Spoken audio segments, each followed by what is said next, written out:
Sebanyak 18 anak panti asuhan Fisabilillah Al-Amin korban kekerasan direlokasi ke panti asuhan milik Kementerian Sosial. Relokasi dilakukan usai terungkapnya kasus penganiayaan yang dilakukan sang pemilik panti terhadap anak asuhnya. Sekretaris Daerah Palembang, Ratu Dewa mengatakan pihaknya langsung meninjau panti asuhan yang viral semalam dan rencananya 18 anak akan dipindahkan ke panti asuhan milik Kementerian Sosial. Dikatakan Dewa bahwa hingga saat ini pihaknya masih menunggu hasil dari pihak kepolisian. Kapolrestabes Palembang Kombes Pol Muhammad Ngajib menambahkan saat ini pihaknya telah melakukan penyelidikan terhadap 5 orang. 1 diantaranya terduga pelaku, yakni Hidayat, serta 4 orang lainnya berstatus sebagai saksi.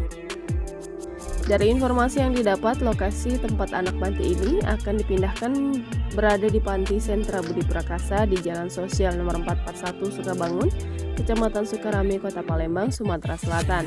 Oke, selamat siang, dan saat ini merupakan proses pemindahan anak panti ke panti sosial yang ada di KMD Mayat 17. Dan itu juga tampaknya sudah ada pemasangan garis polisi ya.